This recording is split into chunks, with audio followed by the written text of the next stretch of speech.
ఆ కంఠస్వరం అమృత మధురం.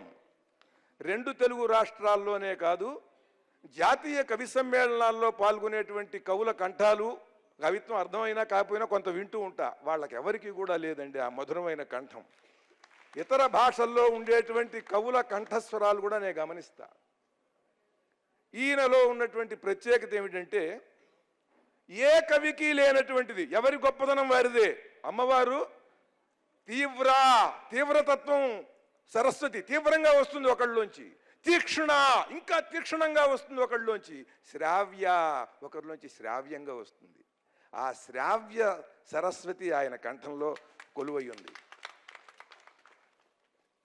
శ్రావ్యత్వము, మాధుర్యము, సౌందర్యము, సమ్మోహనత్వము, ప్రసన్నత్వము, ఉన్నతత్వము అన్నీ కలగలిసింది నాగఫణి శర్మ గారి పద్యం.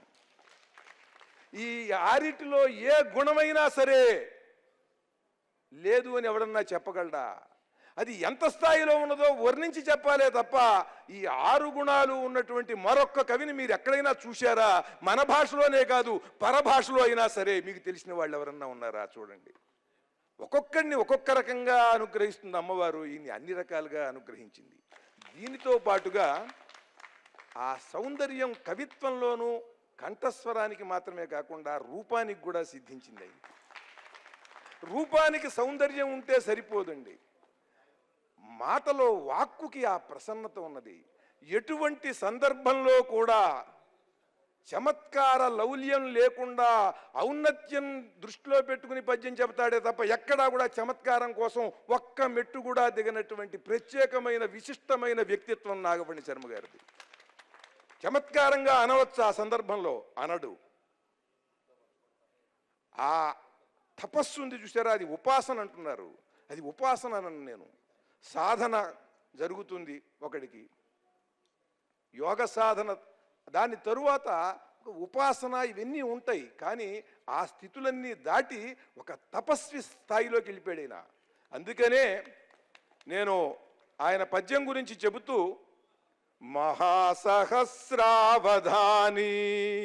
నాగఫణి నమస్సులు, నీ కవితను ప్రశంసింప పెల్లుబికెను వచస్సులు.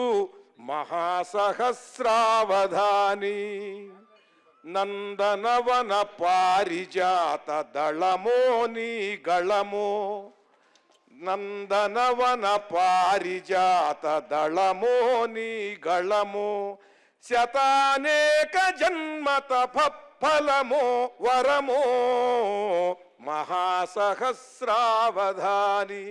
శతానేక జన్మల తప ఫలం తప్ప ఆ గళం ఇంకొకరికి రాదండి. అది దానికోసం ప్రత్యేకమైనటువంటి తపస్సు చేయాలి. కంఠస్వరం కోసం, కంఠస్వరం కోసం తపస్సు మాత్రమే కాదు, అది రాగయుక్తంగా వెలువడాలి అని అంటే తన కవిత్వం, దానికి ప్రత్యేకమైనటువంటి తపస్సు కావాలి.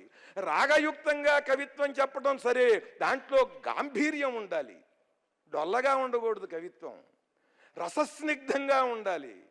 అది అందరికీ కూడా ప్రసన్నంగా ఉండాలి. ఆ వైఖరి వెలువడేటువంటి విధానం, ఆ వాక్కు చాలా ప్రసన్న మధురంగా ఉంటుంది, గంభీరంగా ఉంటుంది, ఔన్నత్యంతో ఉంటుంది, మధురంగా ఉంటుంది, పరమ సౌందర్యభరితమైనటువంటి భావాలతో, శబ్దాలతో ఉంటుంది. ఇది నాగఫణి శర్మ గారి ప్రత్యేకత. ఏమి ధారనయాగార ధీగభీర రసాకార, ఒక రసాకారములా, ఒక రసస్వరూపుడులాగా కనిపిస్తాడు. ఇటువంటి భావం కొంతమంది అనుభూతి చెంది చెప్పగలరు, కొంతమంది చెప్పలేరు. కానీ అక్కడ ఉన్న సభాసదులందరికీ కూడా కలిగిన అనుభూతి మాత్రం అదే. Please subscribe to our YouTube channel. Like and share this video.